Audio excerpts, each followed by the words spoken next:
Impressionante, né?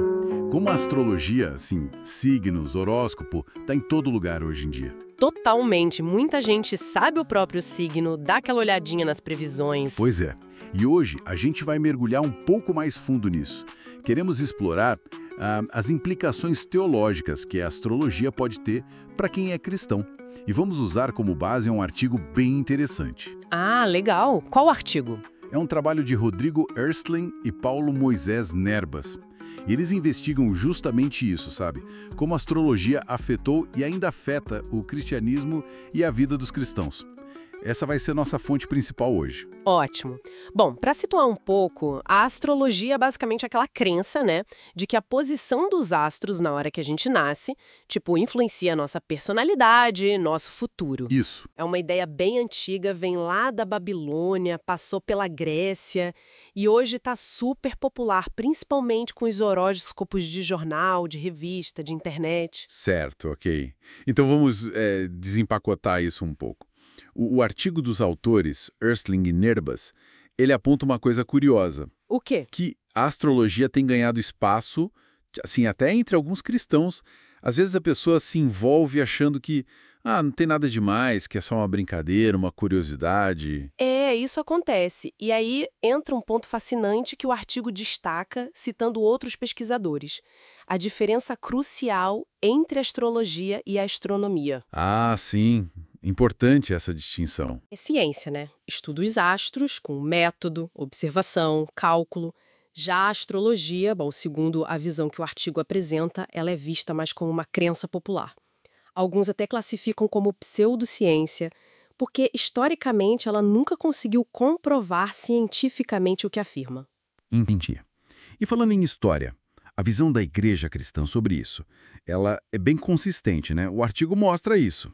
Sim, a oposição vem de longa data. A gente vê isso em documentos bem antigos, tipo a Didaqué, que é um escrito cristão lá do comecinho, fora da Bíblia mesmo. Já falava contra a adivinhação? Exato. Proibia a adivinhação, a astrologia, via como idolatria. E teve concílios também, como o de Laodiceia, que formalizaram essa desconfiança. E os grandes nomes da teologia, os pais da igreja, eles também se posicionaram, certo? O artigo cita alguns. Cita, sim. Santo Agostinho, por exemplo, ele era bem crítico, questionava a lógica da coisa. O exemplo clássico dele é o dos gêmeos Esaú e Jacó. Ah, verdade. Nascidos quase ao mesmo tempo. Pois é, sob o mesmo céu, as mesmas estrelas, teoricamente, mas tiveram destinos completamente diferentes.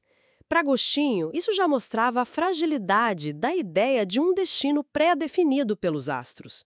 Ele chamava a astrologia de escravidão penosa e até alertava para uma possível aliança com demônios. Nossa, que forte. E não foi só ele, né? De jeito nenhum. Séculos depois, Tomás de Aquino, outro gigante da teologia, também questionou. Ele perguntava se os astros podiam mesmo ter um poder direto sobre a alma humana, sobre o nosso livre-arbítrio. Faz sentido. E na época da Reforma, Lutero. Talvez até diabólica. Para ele, isso violava o primeiro mandamento, amar a Deus sobre todas as coisas. A questão da confiança. Exatamente. Lutero disse algo tipo, aquilo a que você prende o coração e confia, isso aí é o seu Deus. Ou seja, se a confiança está nos astros, ela não está em Deus. É um desvio. Essa linha de crítica teológica atravessando os séculos é um ponto bem central do artigo, então. Com certeza. E aí a gente conecta com a incompatibilidade teológica principal que o artigo aponta. Que seria? A questão da idolatria e da soberania de Deus. O artigo cita várias passagens bíblicas, como Isaías 47, Deuteronômio 4 e 18, que condenam essas práticas de adivinhação, de observar os céus para prever o futuro. O alerta é para não adorar a criação, sol, lua, estrelas, no lugar do Criador. É um tema recorrente na Bíblia, essa questão da idolatria. Muito. E o artigo até usou a lei de Daniel, lá na Babilônia. Lembra? Os astrólogos do rei não conseguiram decifrar o sonho dele. Mas Daniel conseguiu. Sim, mas como? Buscando a Deus, não nos astros. Para os autores, isso ilustra bem a diferença. Revelação divina versus a tentativa humana de adivinhar o futuro por conta própria, olhando para o céu. Entendi. Então, na prática, o que tudo isso significa para a vida de fé de um cristão hoje, segundo essa análise do Ersling e do Nerbas? Olha, o artigo aponta alguns riscos bem diretos. O primeiro, como a gente já falou, é o da idolatria. Colocar a confiança na criatura, não no Criador. Certo. Segundo, isso pode levar a uma fé meio misturada, sabe? O que a gente chama de sincretismo. Tentar combinar crenças cristãs com práticas astrológicas. Ou, em casos extremos, até se afastar de Cristo. Porque nessa visão teológica que o artigo apresenta, a astrologia acaba sendo uma ilusão. Ela desvia o foco da providência divina, daquela confiança de que Deus cuida de tudo, que Ele é soberano sobre a nossa vida. E diante desse quadro, qual seria a orientação pastoral, a sugestão preventiva que o artigo oferece? A orientação é de vigilância, sabe? De estar atento.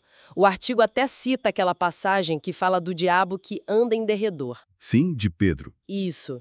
E a sugestão é manter o foco na cruz de Cristo. Confiar totalmente na providência de Deus. Como diz o Salmo 31, nas tuas mãos estão os meus dias. Confiar nisso. E como fortalecer essa confiança? O caminho indicado é se fortalecer pela palavra de Deus, pela Bíblia, pelos sacramentos, que na tradição luterana, por exemplo, seriam o batismo e a Santa Ceia, e pela vida em comunidade na igreja. E também usar a armadura de Deus, aquela metáfora de Efésios 6, para se proteger espiritualmente. Então, resumindo a conclusão do artigo de Ersling e Nerbas, do ponto de vista teológico que eles apresentam, a prática da astrologia deve ser, assim, repreendida, vista com muita cautela pelo cristão, porque ela representaria um desvio da confiança que só Deus merece, sendo, no fundo, uma forma de idolatria. Exatamente essa a linha. E para a gente fechar, tem uma reflexão final muito boa no artigo de São Leão Magno, um papa lá dos primeiros séculos. Qual é? Ele diz algo assim: o sol, a lua e os astros são úteis, são belos, mas que, por causa deles, a gente dê graças ao autor deles e adore o Deus que os criou, não a criatura que serve a ele. Essa é a questão. Uma análise bem profunda mesmo, baseada nesse trabalho de Rodrigo Erstling e Paulo Moisés Nerbas. E para quem ficou com vontade de ler mais, de ver os argumentos completos, as referências todas, Onde encontra? o artigo completo pode ser acessado lá no site da revista Igreja Luterana. Vale a pena conferir o texto na íntegra.